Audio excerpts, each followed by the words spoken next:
Seperti tadi dikatakan dalam Injil Kisah Para Rasul pasal 11 ayat 24 sampai 26. Di sana untuk pertama kalinya agama itu disebut, jemaat itu disebut Kristen. Ya, Kisah 11 ayat 24 sampai 26. Ketika itu Barnabas dan Paulus berkumpul, ketemu, kemudian ada bersama jemaah kalau kita. Nah, pada saat itulah pertama kali jemaat itu disebut Kristen. Nah, berarti sebelum itu tidak ada kata Kristen. Jadi Yesus tidak pernah tahu agama yang dibawanya itu disebut Kristen. Kenapa? Karena Kristen itu muncul sekian puluh tahun setelah Nabi Isa Yesus mati, baru ada sebutan Kristen. Jadi Yesus tidak pernah tahu keberadaan agama Kristen. Makanya dalam kitab suci, kitab Quran ini kita cari satu aja kata Kristen, itu nggak akan diketemukan. Nggak ada. Kenapa yang ada Nasoro? Kenapa Nasoro? Anak Yesus berasal dari satu kota kecil namanya Nazaret. Pengikut Nabi Isa disebut orang-orang Nasoro. Kita orang Indonesia bilang Nasrani. Bukan Kristen. Ya kan? Kristen itu muncul sekian puluh tahun 42 itu, ya. Tahun 42 Masehi. Yesus mati tahun 29 Masehi, Pak, ya. Yesus mati tahun 29 Masehi. Kristen, kata Kristen itu muncul tahun 42.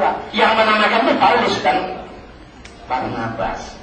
Jadi kalau ada disebut tadi kata Kristen itu bukan kata Yesus, ya, tapi kata orang yang bersaksian atau kata penulis Injil seperti tadi, ya, disebut Matius 28 di Injil Markus tadi, ya, itu sebenarnya kata orang itu bukan kata Yesus.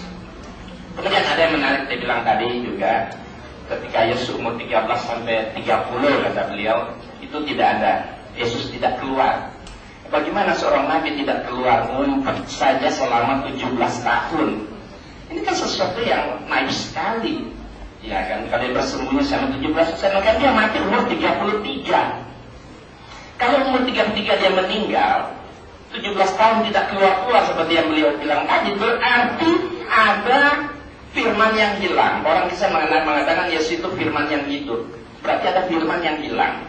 Ada ya wahyu-wahyu Allah umpamanya yang diterima oleh Yesus yang tidak dicatat atau tidak dituliskan, ya.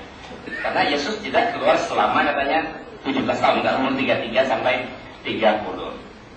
Kemudian ada juga diangkat tadi masalah Matius 1 ayat 16, larinya kepada siapa? Yusuf, suami Maria, itu bapaknya Yesus. Itu kan silsilah. Ada satu yang menarik ya. Yohanes 14 ayat 6 yang beliau sebutkan tadi. Kata Yesus, akulah jalan dan kebenaran dan hidup. Tidak ada seorang pun yang sampai kepada Bapa kalau tidak melalui aku. Ini ayat ini kan dibikin ranking nomor 1 tertinggi. Ayat yang sangat-sangat menentukan keselamatan umat Kristen sampai ke akhirat. Ada dibikin ranking nomor 1. Tapi, hadirin sekalian, Injil itu ada 4, Matius, Markus, Lukas, dan Yohanes. Ya. Kalau memang ayat ini sangat menentukan keselamatan manusia sampai ke akhirat, logikanya 4 Injil itu sangat abadikan ucapan Yesus itu kan ini sangat penting. Tapi ternyata 4 Injil 3 tidak menulis ayat itu. Matius, Markus, Lukas tidak ada ayat itu. Muncul ternyata di Injil Yohanes tiba-tiba ada. Sementara Injil Yohanes itu Injil yang ditulis paling belakangan. Ya, Injil duluan terbit tidak ada. Logikanya mesti 4 nulis atau 3 nulis 1 enggak, nah itu masih kuat. 2 nulis 2 enggak sama kuat. Ini apa? 3 yang duluan turun ditulis Injil ini tidak ada itu. Tiba-tiba muncul Injil yang terakhir, kok nongol ayat itu ada. Nah ternyata Injil setelah diseminarkan di Amerika dalam buku ini The Five Gospels ini, Injil hasil seminar di Amerika oleh 76 ahli dari seluruh dunia. Semua mereka tidak ada orang Islam dari berbagai universitas terkenal di seluruh dunia. Diseminarkan semua, ternyata apa? Semua Injil diseminarkan. Ternyata ayat yang emas yang disebut tadi itu, Injil itu berwarna ya. Kalau merah, ayat dicetak merah itu that's Yesus. Nah, itu betul ucapan Yesus. Kalau dicetak huruf pink itu sure, sounds like Jesus. Jangan mirip lah suara Yesus. Kalau dicetak gray, nah, ini well maybe, masih barangkali. Tapi kalau dicetak hitam tebal, Jesus didn't say this. There's been some mistake. Yesus tidak mengatakannya. Ada yang nggak beres pada itu. Ternyata ayat-ayat emas yang sangat sangat menentukan keselamatan tadi, Yohanes 14:6, ayat andalan nomor 1. Dicetak huruf apa? Boleh dilihat, hitam tebal. Berarti Yesus tidak mengatakan. Yesus didn't say this. Yesus tidak mengatakan. Kemudian yang tadi, yang pergilah baptislah semua bangsa itu, ternyata itu juga di dalam Injil ini dicetak huruf hitam tebal.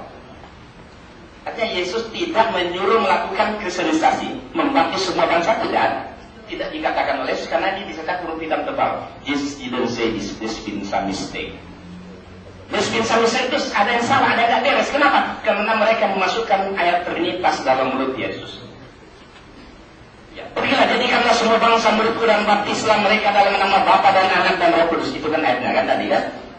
Ternyata itu hitam tebal. Yesus didn't say this. There's been some mistake. Kenapa? Di mana mistake-nya, salahnya itu? Mereka memasukkan ayat Trinitas dalam mulut Yesus. Tidak mungkin Yesus mati tahun 29 bisa mengajarkan Trinitas. In the name of the Father and the Son and the Holy Spirit. Tidak mungkin. Sementara Trinitas itu muncul tahun 305 Masehi. Hampir 300 tahun setelah Yesus mati, baru ada Trinitas. Kok Yesus mati tahun 29 ada dia mengucapkan Trinitas? In the name of the Father and the Son and the Holy Spirit.